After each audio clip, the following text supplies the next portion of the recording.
देख रहे हैं जनादेश 2026 और हम जानते हैं कि जिन राज्यों में अब चुनाव होने वाले हैं वहां पर चुनावी बिसात बीत चुकी है। नॉमिनेशंस दायर किए जा चुके हैं और चुनावी घमासान भी अपने चरम पर है।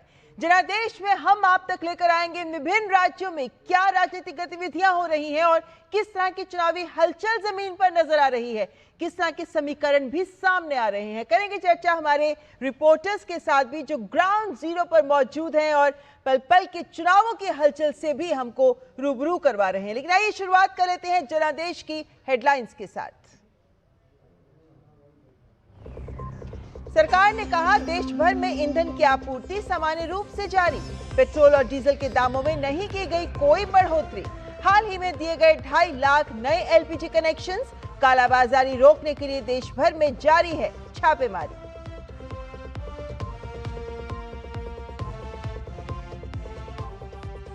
पश्चिम बंगाल में सियासी घमासान तेज। भाजपा अध्यक्ष ने ममता बनर्जी पर लगाया तुष्टीकरण की राजनीति का आरोप। प्रचार में जुटी ममता बनर्जी ने किया जीत का दावा। ओवैसी कबीर की पार्टी के बीच गठबंधन का औपचारिक ऐलान।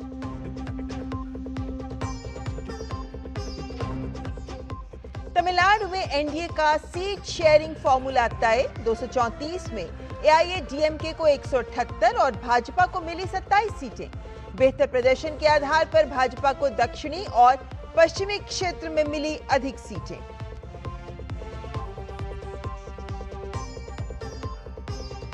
चुनाव के बीच शबरीमाला मामले में केरलम की वाम सरकार का बड़ा यू टर्न। एलडीएफ सरकार ने कहीं मामले में कानूनी और संवैधानिक पहलुओं की जांच की बात कही तो मंदिर में महिलाओं के प्रवेश के संबंध में सुप्रीम कोर्ट में दाखिल करेगी उचित जवाब, कहा वाम दलों ने। और लोकतंत्र के पर्व में दिख रहे हैं आस्था के रंग। चुनाव से पहले मतदाताओं के साथ ऊपर वाले को मनाने में जुटे हैं प्रत्याशी। हर दर पर मांग रहे हैं जीत की मन्नत।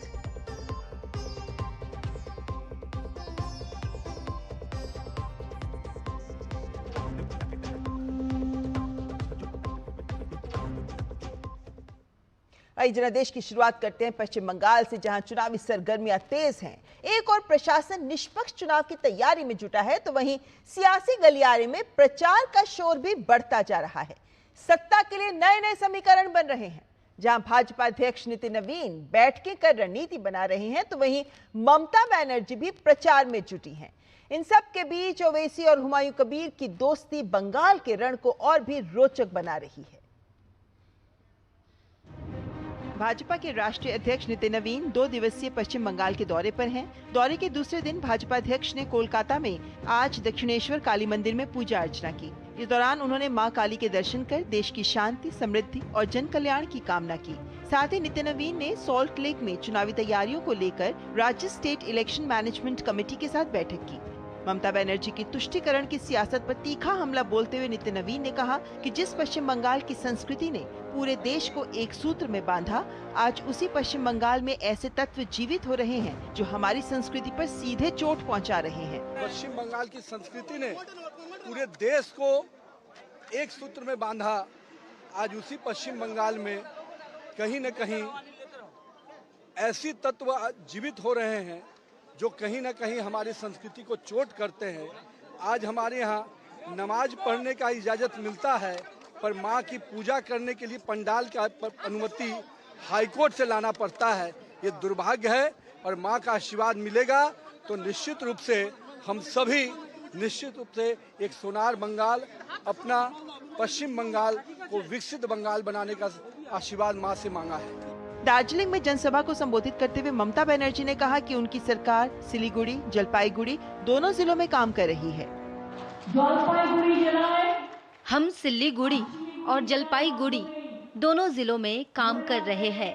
यहाँ हम उत्तर बंगाल में मेडिकल कॉलेज के साथ ही 120 करोड़ रुपए की लागत से एक कैंसर अस्पताल भी तैयार कर रहे हैं।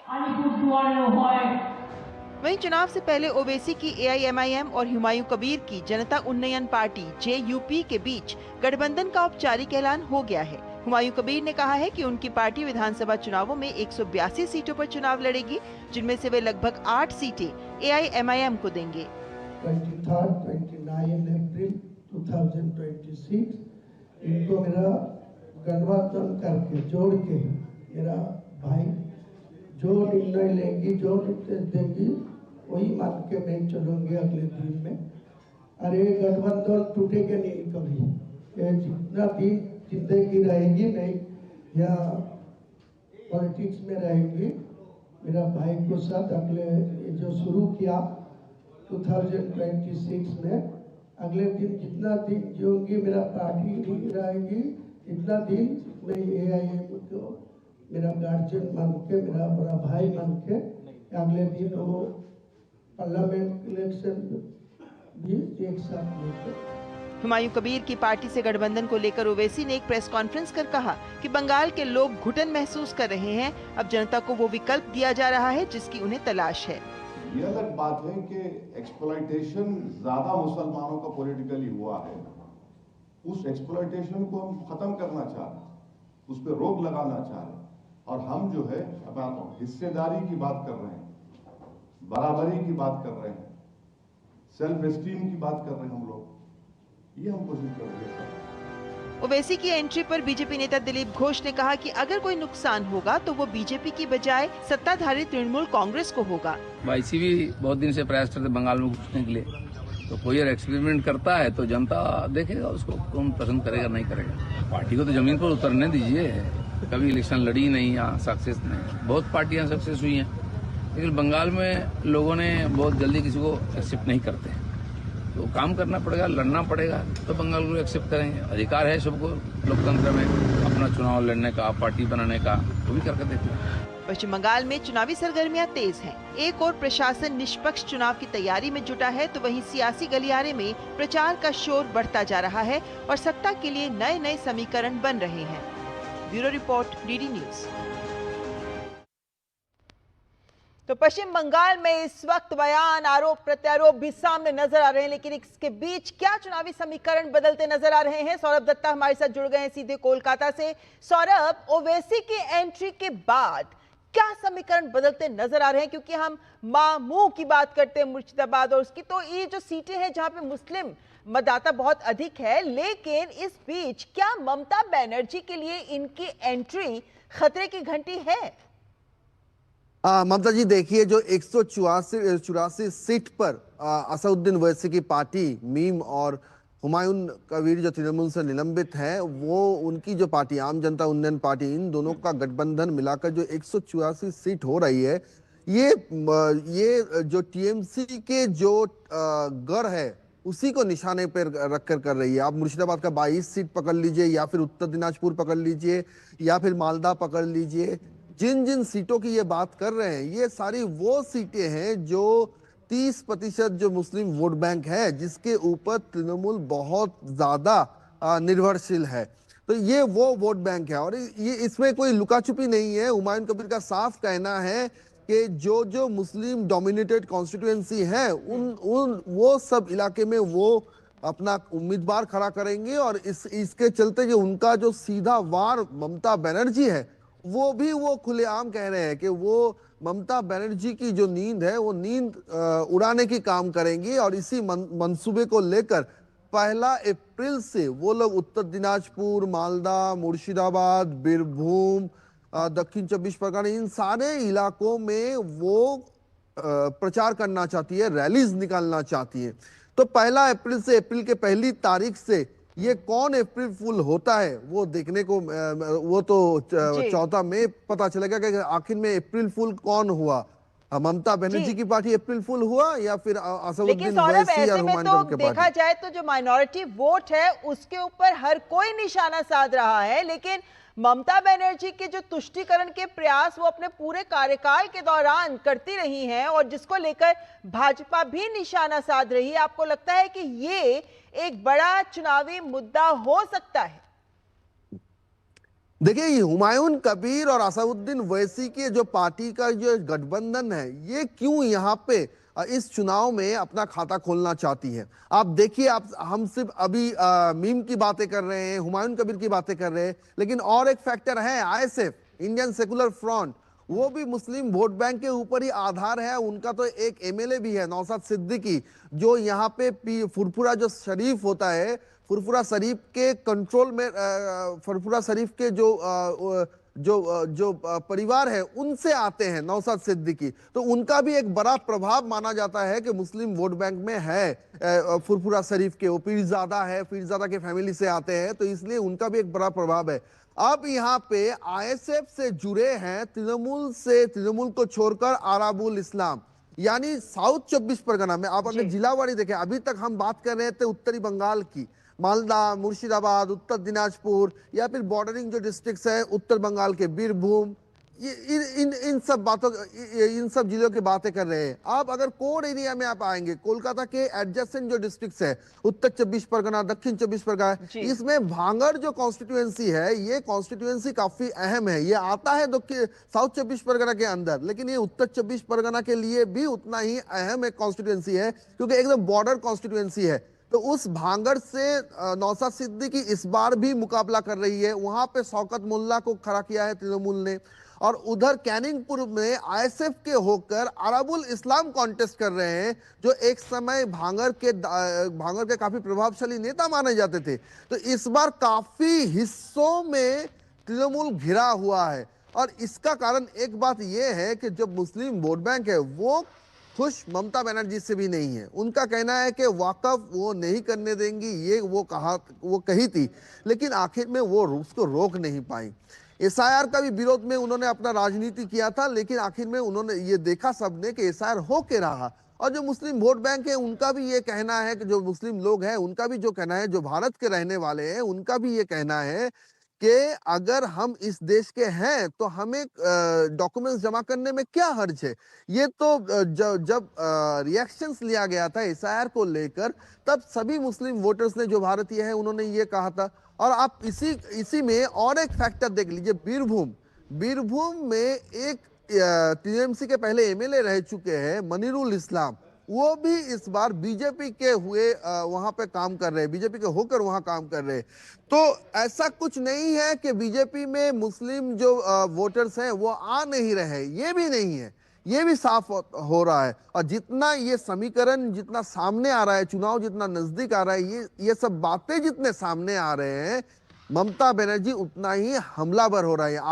आज भी उन्होंने मन से हुमायूं कबीर को नाम ना करके गद्दार का मेंशन किया था कि एक गद्दार है जो वोट लेने के लिए ये सब कर रहे हैं। तो ये तो चुनावी रणनीति है, चुनावी प्रचार है, लेकिन देखना होगा कि आगे चल के इतने सारे जो फैक्टर्स करे हुए हैं, कहीं पे असदुद्दीन ओवैसी, कहीं पे हुमायूं कबीर, कहीं पे नौशाद सिद्दीकी, अराबुल इस्लाम, और कहीं पे बीजेपी में भी अभी बहुत सारे मुस्लिम लीडर्स को देखे जा रहे हैं। तो ये जो देखने को मिल रहा है, इसका आखिर में 14 में क्या होता है वो देखने वाली, वो तो 14 में ही पता चलेगा कि आखिर में ये सारे फैक्टर्स काम आया कि नहीं आया। जी बिल्कुल ठीक कह रहे हैं आप, लेकिन इसका मतलब ये भी होता है कि जो मुस्लिम वोट है या माइनॉरिटी वोट है, जो अगर उसका बिखराव हो जाता है तो फिर, और एसआईआर का मुद्दा जाहिर है कि प्रभाव दिखाएगा ही, ऐसे में ममता बनर्जी की जमीन कितनी हिल रही है इन चुनावों में, ये बड़ा सवाल है जो इस वक्त जरूर सामने है। सौरभ, ममता जी देखिए, एसआईआर ही एक मुद्दा टीएमसी पकड़ के रखा है। टीएमसी के आप अगर 15 साल हो गया, लेकिन वो जो चुनावी भाषण भी जहां जा रही है, आज से उन्होंने रैली शुरू की है।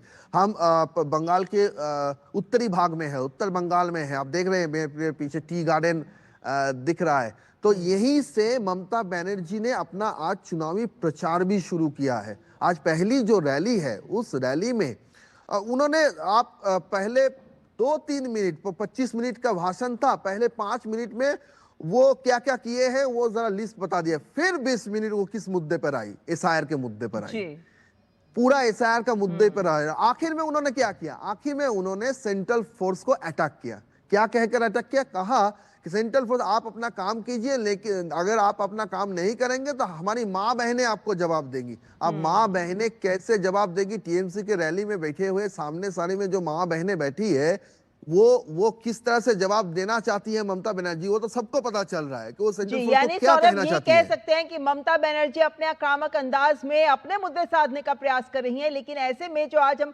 बात कर रहे हैं कि माइनॉरिटी या मुस्लिम वोट का बिखराव क्या उनको नुकसान पहुंचा सकता है, देखना होगा। लेकिन फिलहाल सौरभ, बहुत बहुत धन्यवाद हमारे साथ जुड़ने के लिए।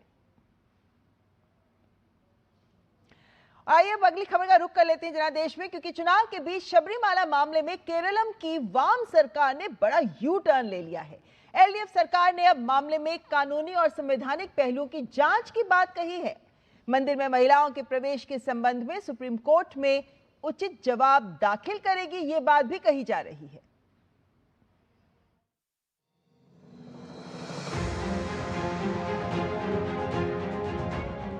केरलम में चुनाव हो और सबरीमाला मंदिर को लेकर विवाद ना हो, ऐसा होना संभव नहीं है। बढ़ती चुनावी सरगर्मियों के बीच सबरीमाला का मुद्दा एक बार फिर राजनीति के मैदान में उछाला जा रहा है।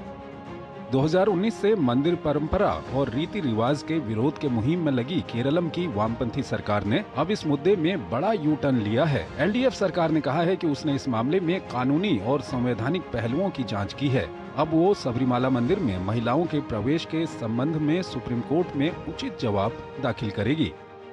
सरकार जनता का सम्मान करती है। हमारे लिए उनकी मान्यताएं और भक्तों की आस्था ही सरकार का भी हित है। यदि केरल की जनता और भक्त सबरीमाला में युवा महिलाओं के प्रवेश का विरोध करते हैं, यदि वो उसे पारंपरिक रीति रिवाजों का उल्लंघन मानते हैं, तो सरकार उनके साथ है। सरकार वही करती है जो जनता सोचती है। इस मामले में हमारी कोई जिद नहीं है। एलडीएफ सरकार का यूं अचानक 360 डिग्री पलट जाना हिंदू वोटों को अपने पक्ष में लाने का पैंतरा माना जा रहा है। बीजेपी ने पिनराई विजयन सरकार की नीयत पर सवाल करते हुए इसे महज चुनावी खेल बताया है कि सबरीमला का जो सैंक्टम सैंक्टोरियम है, वहाँ की जो सोना है वो सोना का चोरी हुआ है। लेकिन इतने महीने के बाद भी सरकार इस पर कोई ठोस कदम नहीं उठाए।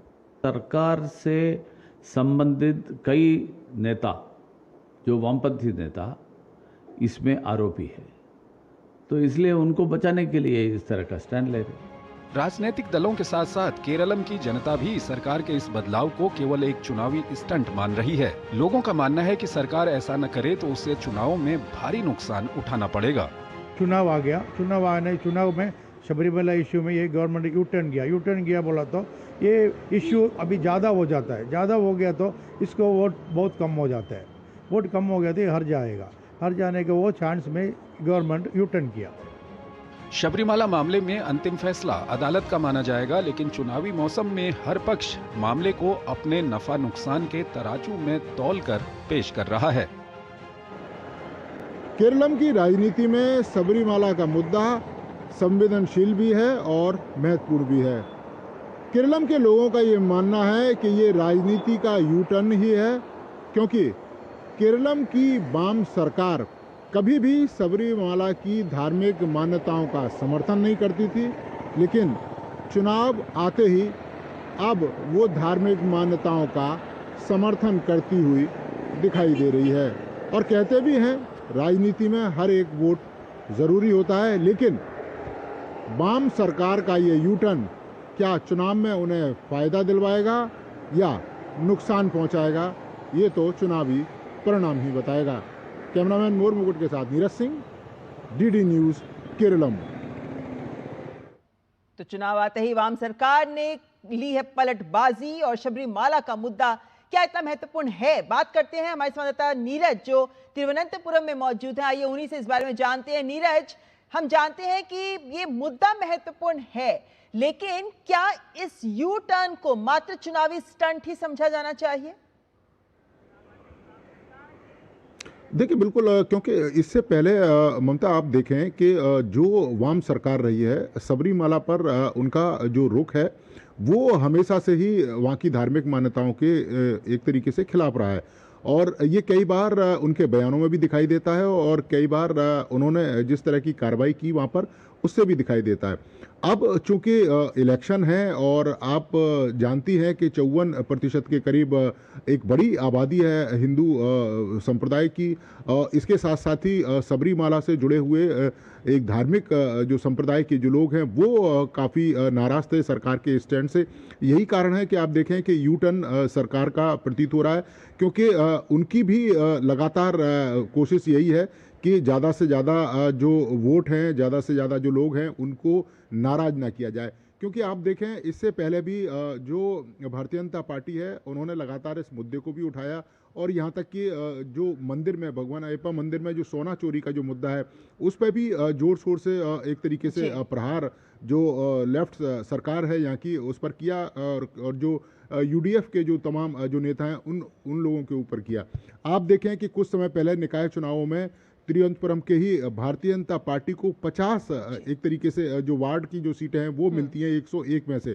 तो ये 45 साल के जो लेफ्ट का जो गढ़ है उसको भारतीय जनता पार्टी ने तोड़ा था। आप देखें इससे पहले लोकसभा इलेक्शन में त्रिशूर से भारतीय जनता पार्टी ने जो सीट है एक सीट जीती थी लोकसभा की। तो कहीं ना कहीं शहरी क्षेत्रों में भारतीय जनता पार्टी जिस तेजी के साथ काम कर रही है, जिस तेजी के साथ उन्होंने बढ़त बनाई है, खासतौर से आप वोटिंग परसेंटेज को देखें, 2016 की वोटिंग परसेंट को देखें, 21 के वोटिंग परसेंट को देखें 12% था, और 2024 के लोकसभा इलेक्शन में बढ़कर 19% से ज़्यादा आ गया। तो कहीं ना कहीं भारतीय जनता पार्टी एक तीसरे जो विकल्प के रूप में उभर रही है। हालांकि अभी भी कहना बड़ी जल्दबाजी होगी, क्योंकि ज़्यादातर जो मुकाबला है वो यूडीएफ और एलडीएफ के बीच में रहता है। लेकिन हाँ, इतना जरूर है शहरी इलाकों में खासतौर से त्रिकोण बनाने की कोशिश भारतीय जनता पार्टी कर रही है, और कई सारे नतीजे इस बार चौंका भी सकते हैं। चलिए देखना होगा इस बार की चुनावी समीकरण कैसे बढ़ते हैं, क्योंकि जैसे जैसे तक तारीख नजदीक आएगी वैसे वैसे ऐसे और समीकरण सामने देखने को मिल सकते हैं। बहुत बहुत धन्यवाद नीरज, तिरुवनंतपुरम से हमारे साथ जुड़ने के लिए। और अब बात कर लेते हैं तमिलनाडु की। तमिलनाडु में एनडीए की बात करें तो सीट बंटवारे का फॉर्मूला तय होने के बाद अब विधानसभा क्षेत्र भी बांट दिए गए हैं। भाजपा को मिली 27 सीट में से अधिकतर वो सीटें हैं जिसमें पार्टी का प्रदर्शन बढ़िया रहा है। तमिलनाडु के सुदूर दक्षिण यानी कन्याकुमारी और तिरुनेलवेली बेल्ट में बीजेपी को 7 सीटें मिली हैं। ये पारंपरिक रूप से तमिलनाडु में बीजेपी का सबसे मजबूत गढ़ रहा है। नागरकोइल, कोलाचल, पद्मनाभपुरम, विलावनकोट से भाजपा उम्मीदवार मैदान में होंगे, तो वहीं राधापुरम, वासुदेवनल्लूर, तिरुचेंदूर सीट में एनडीए की ओर से भाजपा चुनावी ताल ठोकेगी। पश्चिमी तमिलनाडु यानी कोंगुनाडु इलाके की 6 सीटें भी भाजपा के खाते में ही आई हैं। वैसे ये इलाका एआईएडीएमके का ही गढ़ माना जाता है, लेकिन यहाँ बीजेपी की भी अच्छी खासी मौजूदगी है। कोयम्बटूर, उत्तर तिरुपुर दक्षिण, उदगमंडलम, अविनाशी विधानसभा क्षेत्र में भाजपा प्रत्याशी मैदान में दिखाई देंगे। वहीं मुदक्कुरिची, रासीपुरम सीटों में भी भाजपाइयों की जोर आजमाइश दिखेगी। तमिलनाडु के मध्य और डेल्टा इलाके की 6 सीटों पर एनडीए की ओर से भाजपा चुनावी ताल ठोकेगी और 23 अप्रैल को होने वाले मतदान में गंधर्वकोट्टई, पुदुकोट्टई, अरंगथांगी, तंजावुर, तिरुवरूर, रासीपुरम सीटों पर भाजपा उम्मीदवार अपनी किस्मत आजमा रहे होंगे। मदुरई और रामनाड बेल्ट की जिन 4 सीटों पर भाजपा उम्मीदवार होंगे वे मदुरई दक्षिण, रामनाथपुरम, मनामदुरई, सत्तूर हैं। एनडीए गठबंधन की ओर से उत्तरी तमिलनाडु की 4 सीटें बीजेपी को मिली हैं। एनडीए ने मायलापुर अवधि, तिरुवन्नामलाई, तिरुपत्तूर सीटें बीजेपी के भरोसे छोड़ दी हैं।